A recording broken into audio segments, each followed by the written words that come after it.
Hi guys, welcome back.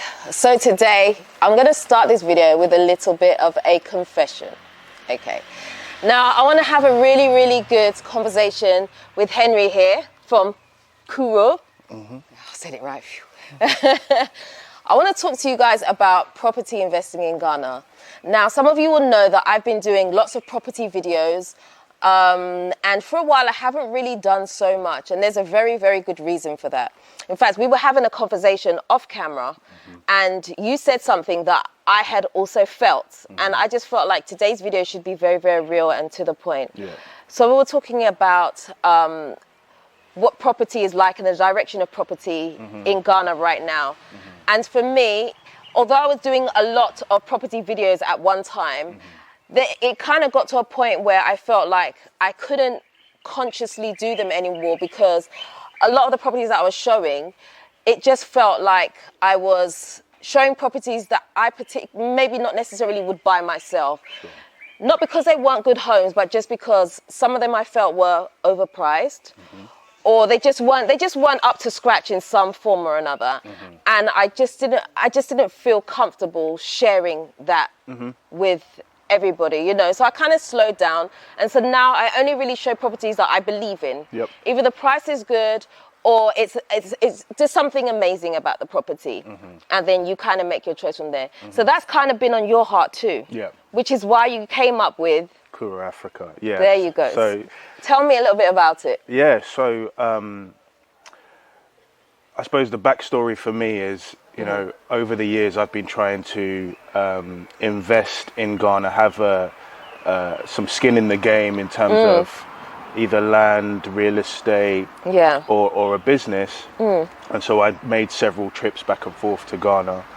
And one thing that was kind of really clear is that there was a lack of transparency around real estate information. So, you know, it was like you'd often get the viewpoint from maybe an agent or somebody like that, and you ask for a price of a piece of or an area. Oh, you're not going to pay any less than $60,000 in this area, for example.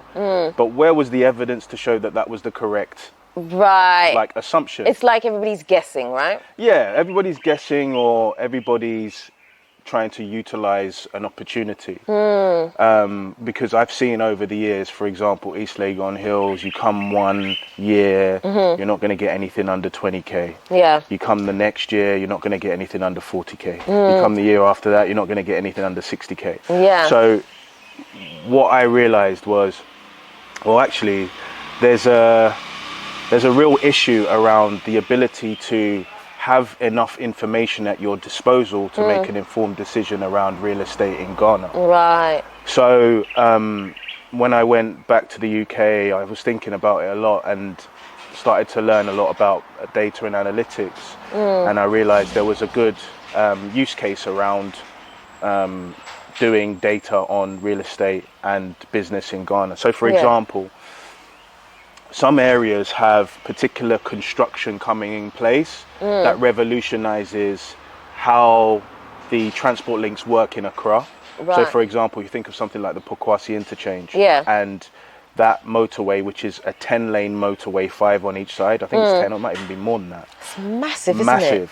And when that came into play, instead of it taking you an hour and a half, hour 45 minutes to get to Pokwasi from town, all of a sudden takes you 30 minutes. So now this is all of a sudden a much more attractive proposition for somebody who's thinking long term to buy a piece of land there, either hold it and then sell it, or buy a piece of land, build over time. So that was kind of, I was looking for myself. And then I realized, actually, this is useful information for a lot of people who want to do really well thought through planning. So what Kuro does, it combines infrastructure data, so construction projects on the horizon, real estate data, historical and current, so price trends over time, etc. I've got 17,000 schools in the platform as well. And also attractions, you know, is there a mall in the area, spas, those kind of things. So schools, infrastructure, attractions, real estate, property for sale, property for sale, property for rent, and land for sale. So I combine all this data together, right, so that actually you can say, for example, I'm looking at East Legon, for example. This is your minimum price, this is your maximum price, this is your average. And what's an important price to understand is the median price. Because the median price is basically, if you aligned all the prices up in the row, from smallest to largest, what's the middle point? Average price is if you combine them all and divide them by the amount that are there. Right. So if you've got ridiculous prices on the other end, your average price goes higher. So I can say, for example, as of June, so I refresh the data monthly. As of June, the average price for property for rent in Ghana was as high as 6,250 cedis a month. Really? But the median price was around 4,000 cedis a month. So that's kind of the more realistic. Right. But what my platform does is, if you searched Achimota and East Legon, it will filter the results for those two areas. Right. And you could compare between the two, what the prices are. Really? Yeah, what schools are there. Do you know, this is absolutely amazing, because I remember when I first came to Ghana, I really wanted to be able to understand areas. And there was nothing, because I was used to things like in the UK, like Up My Street, where it would give you all the information in the area that you needed. You didn't have to go and physically do anything. It was just, just a tap of a button on a computer. So you're basically a similar thing to that, right? So you can do all your research without even having to leave the house. Not even to leave the house. Yeah, exactly. And you can do your research in terms of comparing areas.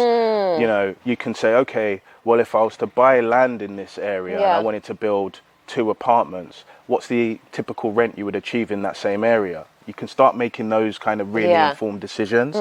What else we do with Kuro, we've got it's built on 3 pillars. So the data lab is what I'm talking to you about. You can go in there, search yourself, make your own decisions.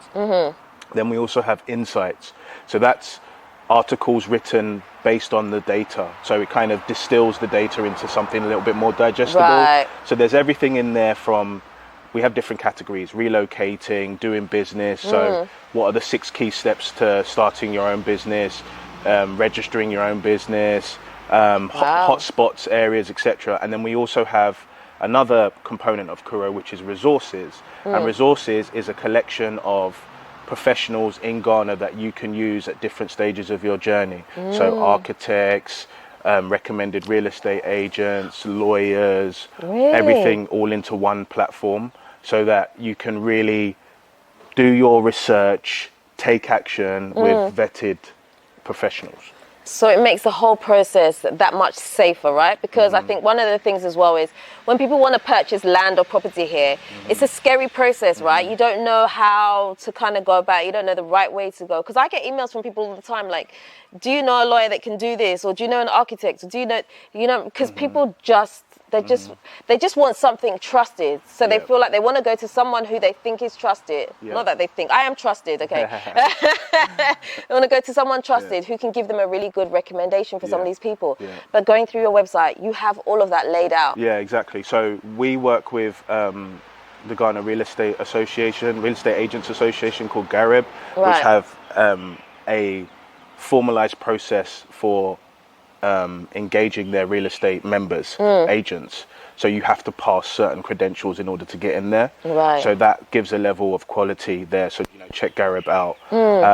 And they have a network of extensive people as well. So, you know, I've had to go through the process myself, right?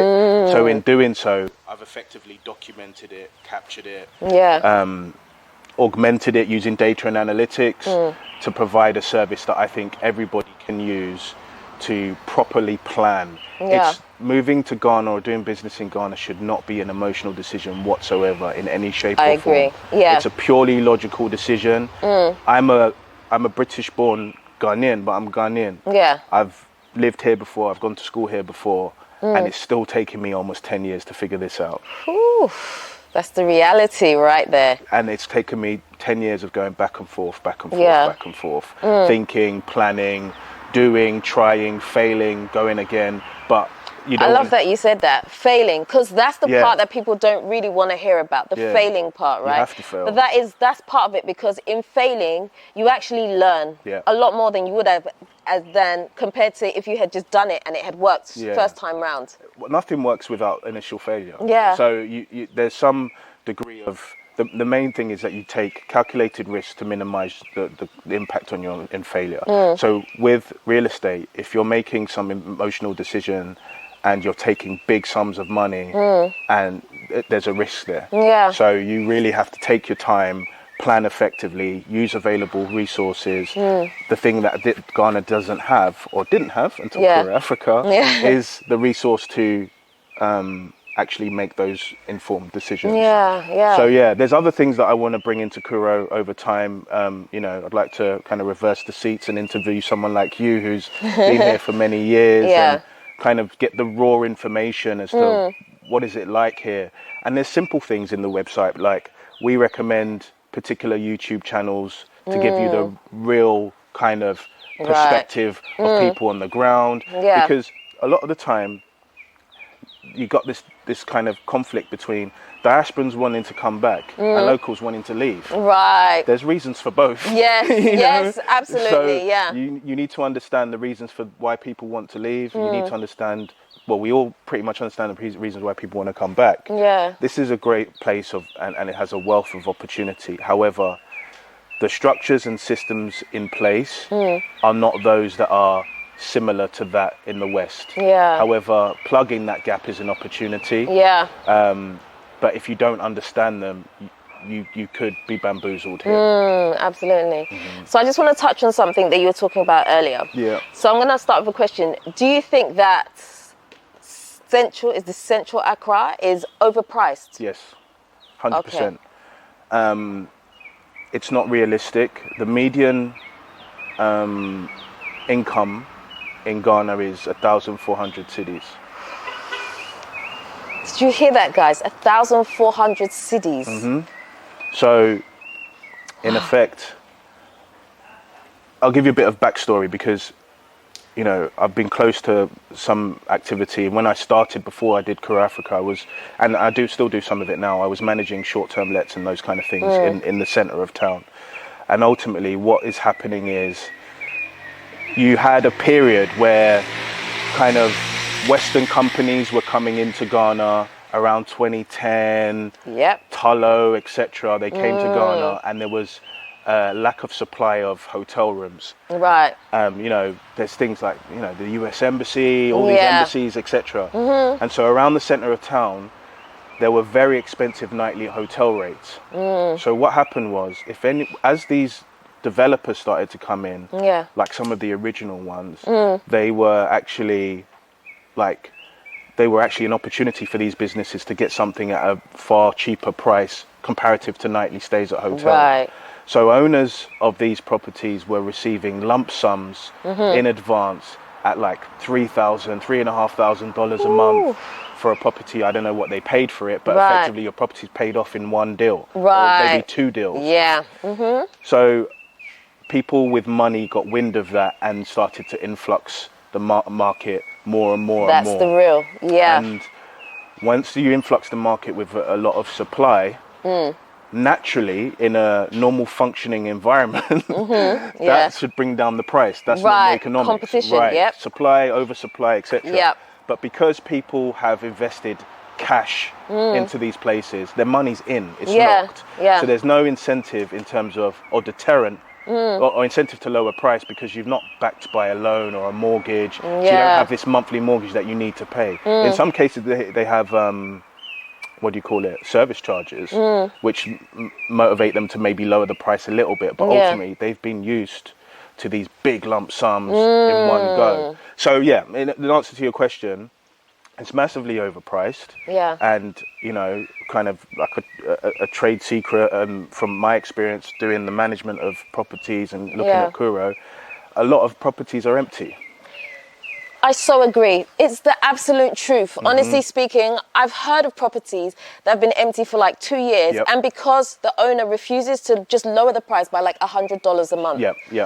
And that for me is mind blowing. Like That doesn't even make sense. Wouldn't you rather get something than nothing? There seems to be no real level of competition or wanting to compete.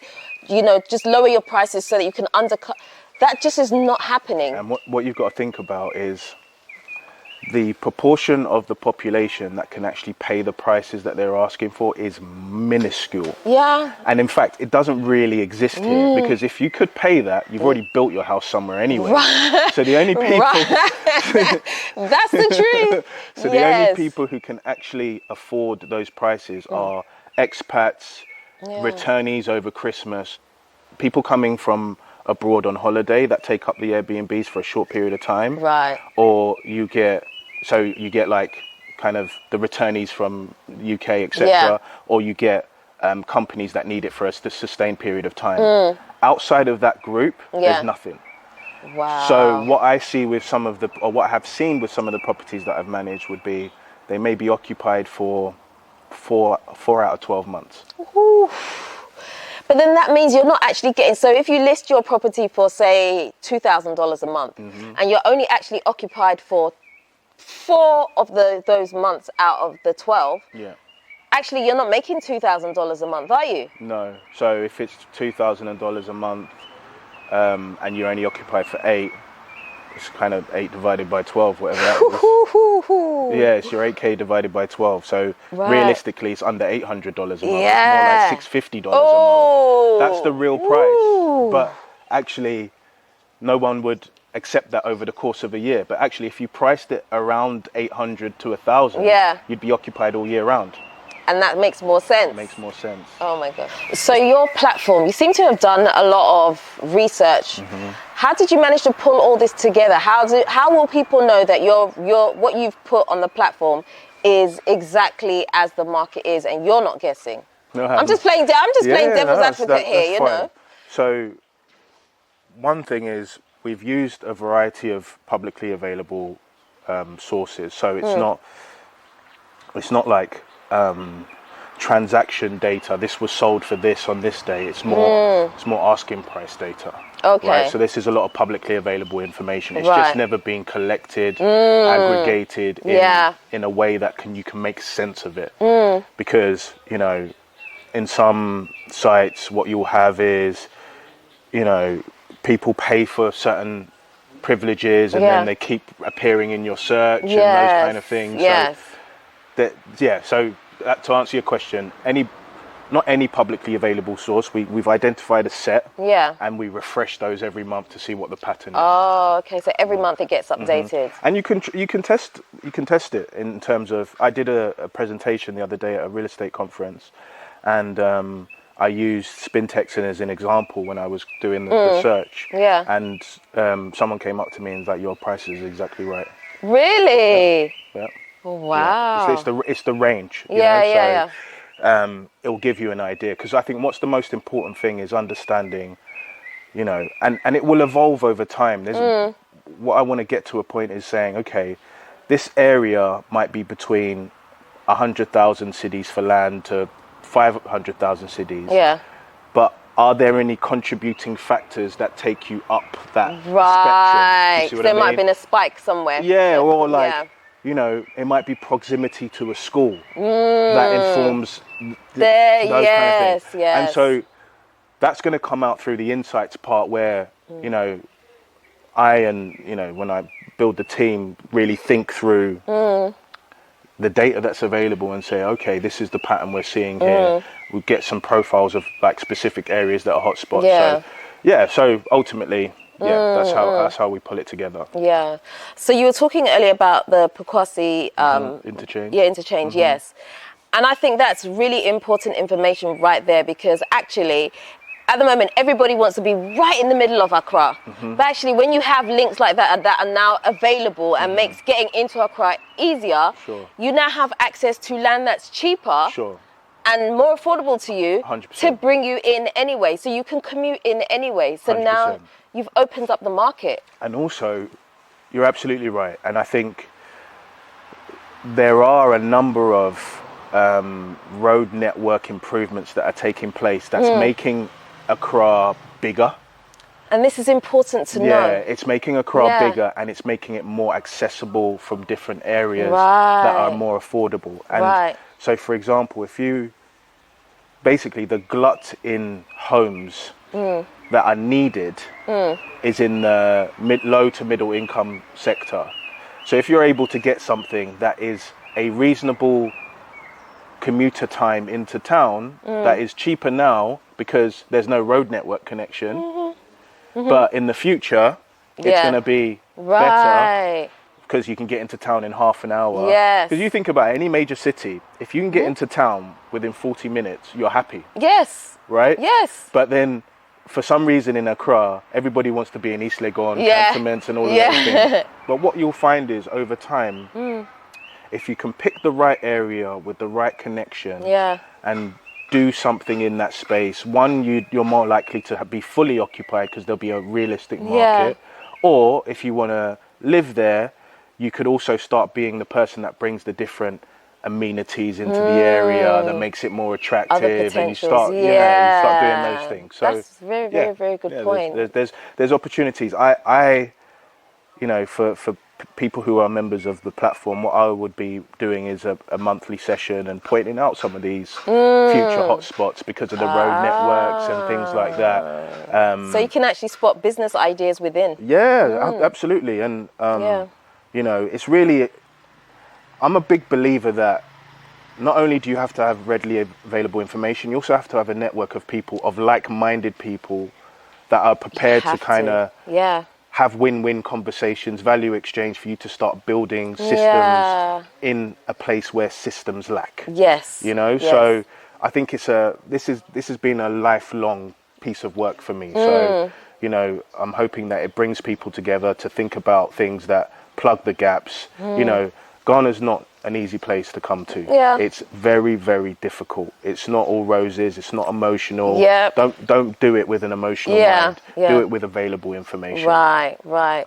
So if people want to go onto the website, is it free to join or is it a paid subscription? It's a paid subscription for you to access all the insights, the data lab itself, which you search, and all the resources. But if you want to see, we have some free insights. You can go on the websites, read the free insights. There are some that are premium that are only for our members only. There is some information you can get without having to sign up. But I encourage you. There's a launch offer we have now in September 1st, which is $12 a month. And honestly, that's nothing. I've been told it's too cheap. I'll be honest with you. Because think about the potential of what you can save by knowing what the price of a piece of land actually is, as opposed to just letting someone dictate to you the price. You probably save thousands anyway, so your $12 is like a drop in the ocean. Exactly. I mean, it's a launch promotion. After that, it's 50% off. It will go back to normal pricing. And as we build more features and functionality, the price will have to go up. But ultimately, there's two things that I pay for without thinking, and I'm not telling you not to think. Please think before you do. But that's things that make my life easier, like access to information, all those kind of things, and health and fitness. Because those two things are what's going to help me grow as an individual and make more kind of considered decisions that are going to be beneficial to my family. So I'd encourage people to look at it like that. If you're really serious about, and you're really thinking about moving to Ghana, do it in a really thoughtful, considered way. Because otherwise, if you rush, people will know you're rushing. If you're uninformed, people will know you're uninformed. And that's where you become vulnerable. I think that's really, really, really good information right there. So tell me the website address. So it's www.KuroAfrica.com. So KuroAfrica. Okay, awesome. I mean, you guys, I think you should definitely head over there and check it out. I think it's such a brilliant platform, honestly.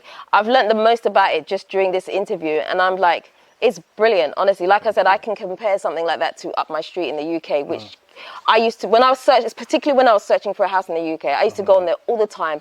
I just wanted to soak as much information as possible. And being able to do something similar here in Ghana is amazing, because there is so much information that you need to be able to chew through before you can actually make a really good informed decision. So 100%. that cuts the process all the way down just using that. I mean, amazing. So you guys go ahead, check it out for sure. 100%. Yeah. Yeah, so I will be doing we only launched like last week, so I will be doing like a online launch event, which is basically an opportunity for people to come and ask questions of the data. Okay. So I'll give you links to that and stuff. Lovely. So, you know, even if you just want to come and see how it all works before you make a purchase or however you want to do it, you can join that as well.